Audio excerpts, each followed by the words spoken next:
এই সৌদি আরবের স্বামী এবং বউ এরা এতটা অলস, মানে বলা চলবো না।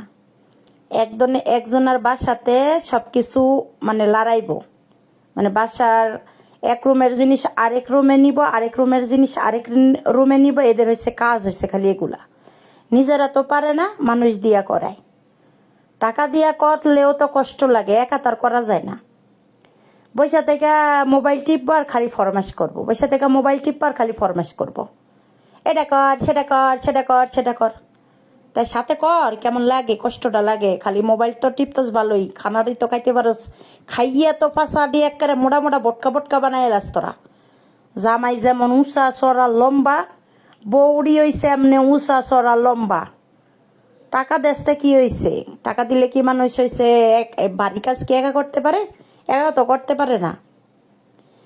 তাই কি করব, আজকে একটা সোফা ঘর আছে, এটা হলো এদেশে বলে সোফারে ক্যানাপ বলে। ওই ক্যানাপ ঘর আছে, এটার মধ্যে মনে করেন আজকে যতগুলা সোফা আছে এটার মধ্যে সাজাইবো, টেবিল সাজাইবো, ফুলদানি সাজাইবো, সব কিছু সাজাইবো, আমার দিয়া লড়াইবো সরাইবো, পরিষ্কার করাইবো। তারপরে দুদিন পরে আবার ফোন দিব, দিয়া কবে মনি তনকা এস মামা এ সবগা, মামা এই সবগা কাজ তাল সোরা তাল, মানে আয় আমার বাসাতে আয়, কাম আছে আজকে।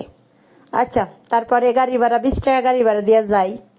যাওয়ার পরে আবার কইব কি, এই আজকে এই ঘরের মানে 2 দিন আগে যে ঘরে মনে করেন যে সোফা ঘর সাজাইছি, 2 দিন পরে আবার কইব এই ঘর থেকে সব সরা।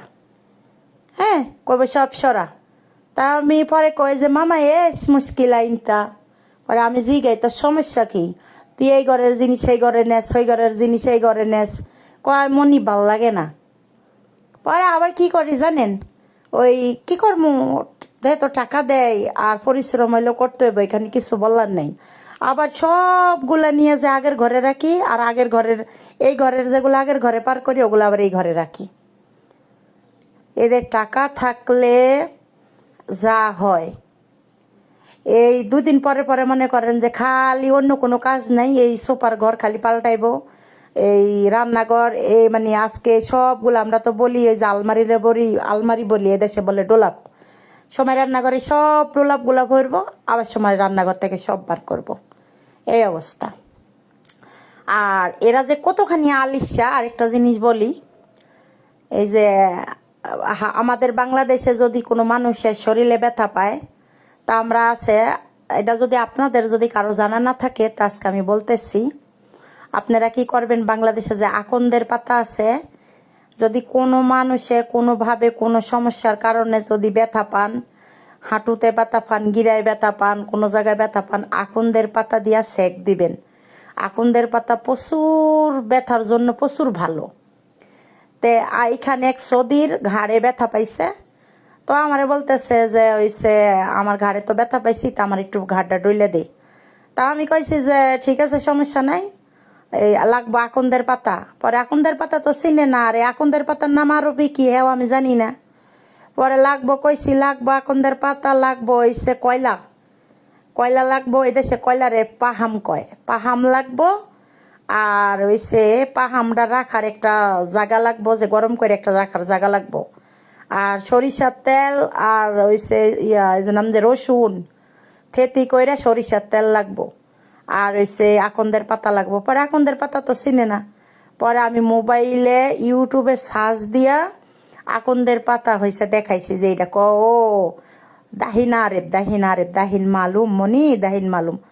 তা আমি পরে কইতেছে আমি বুঝছি, এখন বুঝছি। না যে ঠিক আছে তাই না দে। পরে একটা কি করছে, হাতে হ্যান্ড কলস পইরা এই রাস্তার উপরে গেছে আকন্দের পাতা আনতে। আইনা আকন্দের পাতার এই যে সামনে সামান্য একটু পাতা ছিঁড়া, ছোট্ট নিয়ে একটা পাতা ছিঁড়া নিয়া পরে আমার কাছে আইসে। আমি কইতেছি এস هذا شوية ايش شوية ما في فايدة شوية ما في فايدة أنا أبغى كتير, মানে কই তুই অল্প একটু আনছত, তা এটা তো হইতো না, লাগবো হইছে বড়, হইছে বড় লাগবো, আর হইছে বেশি লাগবো, পুরা পাতাই লাগবো আর বেশি লাগবো। পরে কি করছে, আবার গেছে যাইয়া হাতে হ্যান্ড কলস পরে আর আবার একটা আনছে, আই না আবার আরে কইতাছে যে একটা আনছাম যে একটা তা না নিম্নে 10টা পাতা লাগবো। পরে কি করছে বেটা 3বারের মেলা যায়া, কিন্তু গাছ ভর্তি পাতা, গাছ ভর্তি পাতা। বেটা পরের বার যায়া 10টা পাতা আনছে। আনার পরে আমি কি করলাম, ওইখানে তার বাচ্চা আছে 2টা, মানে ছেলে আছে ছোট, ছেলে ছোট মেয়ে ছোট। ওইখানে তার বউ আছে, বউরে বলি মামা, আর স্বামীরে বলি বাবা। ওইখানে বাবা আছে, মা আছে, 2জনেই আছে। পরে আমি কি করলাম, আকন্দের পাতা সেক দিয়া পরে ওই সেই যেখানে ব্যথা ওইখানে আমি দিলাম। দেওয়ার পরে বেডা এত ভয়, মানে বেশি গরম না, সামান্য একটু একটু গরম। বেডা এত ভয় পাইতেছে, আমি আর কি বলবো, আমি তো অবাক লেগে গেছি যে পুরুষ মানুষ নাকি এত, মানে কি বলবো, একটা আমাদের বাংলাদেশের এই যে ঢাকা শহরে, যে কোনো শহরে বড় বড় অফিসারের লেভেলের বউরা যারা কাম কাজ করে না, যারা একটু ঢং করে একটু বেশি, এরকম লাগাইছে। কিন্তু এদেরটা রিয়াল, কারণ এরা তো কাজকাম করে না, এরা তো 700 আইগি। এদের ছেলে মেয়েরাও কাজ করে না, এদের হয়েছে বউরা কাজ করে না। আবার কিছু কিছু সৌদির মেয়ে কাজ করে, কিছু কিছু বাসায় আছে সৌদির মেয়েরা কাজ করে। তো ওই মনে করেন যে আবার কিছু কিছু আছে সৌদির মেয়েরাও কাজ করে না, মাও কাজ করে না, জিও কাজ করে না, মেয়েরা মোটে কাজ করেই না। এদের তো গোসল করে কাপড় চোপড় দিয়েও ধোয়া লাগে না, বাথরুমে মনে করেন গোসল করে, গোসল করে বাথরুমে গোসল করে, করার পরে হয়েছে ওই কাপড় ফালায় রাখে। তারপরে কাজের মেয়ে মনে করেন যে রাইখা দেয়। আবার কিছু কিছু বাসাতে আছে এই বাচ্চা হইলে এই কাজের মেয়ের হাতে উঠাই দেয়, এই বাচ্চার লালন পালন সব কিছু হয়েছে কাজের মেয়ে করে, এই নিজেরা করে না। আজকে বাচ্চা হইছে, কালকে কি করে নিচে দোলনার মধ্যে ফালাইতে হয়, নিজেদের কাছে বুকের ভিতরে আগলায় রাখে না। এদের অবস্থা হয়েছে এরকম।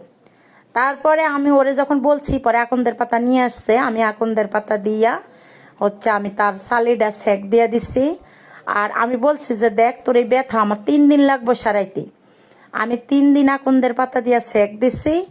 তারপরে হয়েছে রসুন গরম কইরা সরষের তেল দিয়া ওইখানে মালিশ দিয়া দিছি। তারপরে হয়েছে আমি ওইখানে এই দেশের একটা ক্রিম পাওয়া যায় ভালো, মানে একটা ব্যথার, মানে এটা মালিশ ডললে ব্যথাটা চলে যায়। পরে যাই হোক আমি হচ্ছে ওইখানে 3 দিন ওই লোকের সেবা করলাম। আলহামদুলিল্লাহ আমার 3 দিনে 300 টাকা দিচ্ছে। 100 টাকা হয়েছে বাংলা হয়েছে 3000 টাকা, আর 200 টাকা হয়েছে 6000, 300 টাকা হয়েছে 9000। তার মধ্যে 6টা 100 টাকা 3000 টাকা পাঠাইলে 6 টাকা বাঁচছে। তাহলে 12 টাকা, 12, 13, 14, 15, 16, 17, 18 টাকা বাঁচছে।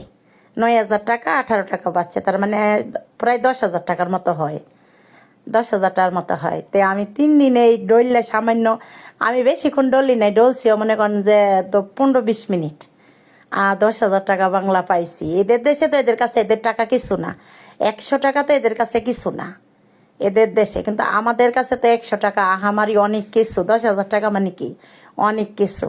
যাই হোক আমি এর আগে একটা বাসায় কাজ করছি, আর আমার নাম্বারটা ওই মেয়েই দিছে। আমি একটা মেয়ে দেশে প্রতিবন্ধী ছিল, একটা বড় লোকের বউ, প্রায় অনেকগুলা মেডিকেলে নিয়ে গেছে, নিয়ে যাওয়া আসা করছে, কিন্তু ভালো হয় নাই। আমি হচ্ছে ওই মেয়েকেও প্রায় 1 মাস আমি ওই মেয়েকে মেসেজ করে দিছি, হাঁটতে পারতো না, একদম প্রতিবন্ধীর মতো হয়ে গেছে। আমি মেসেজ করে দিছি, আল্লাহ রহমতে ওই মেয়েটাও হচ্ছে 1 মাস পরে আল্লাহ অনেকটা মানে এখন সুস্থ হয়ে গেছে, বা এখন বর্তমানে সে চলাফেরা করতেছে, হাঁটাচল করতেছে। তো আল্লাহ কখন কার ভিতরে কি দেয়। আর যেহেতু আমি হসপিটালে থাকি, আপনাদের যদি কোনো পরামর্শ লাগে, কোনো রোগের জন্য আপনারা যদি আক্রান্ত হয়ে থাকেন, মানে আপনাদের কোনো, যে কোনো পুরুষের অনেক কিছু আমি জানি যে আসলে কোনো পুরুষের যদি লিঙ্গুর কোনো সমস্যা, বা অনেক আছে না স্বপ্নদোষ হয় ঘন ঘন, অনেকে আছে হয়েছে এই বউ নাই, মনে করেন যে হয়েছে বউ আছে, বউয়ের সাথে মিলামিশা করতে পারতেছে না, খুব দ্রুত তারা আউট হয়ে যেতেছে। এই বিষয়গুলা নিয়ে যদি, বা অনেকের ব্যথা, শরীরে ব্যথা, অনেকে হইতেছে সব মুখের রুচি নাই, শরীর দুর্বল, এই সমস্ত বিষয়গুলো যদি আপনাদেরও হয়ে থাকে, তাহলে আমার সাথে আমাকে ইনবক্স কমেন্ট করবেন, কইরা জানাবেন যে আপু আমি একটু একটা পরামর্শ আপনার কাছে নিতে চাইতেছি। যদি এই ধরনের পরামর্শ যদি কেউ আমার কাছ থেকে নিতে চান, তাহলে আমি আপনাদেরকে পরামর্শ দিব। তবে হ্যাঁ, আপনারা খারাপ নিয়তে আমাকে ফোন করবেন না। অবশ্যই আপনাদের নিয়ত ভালো হইতে হইব। অবশ্যই আপনাদের যে আমাকে ফোন করবেন অন্য খারাপ কোনো উদ্দেশ্য করবেন না।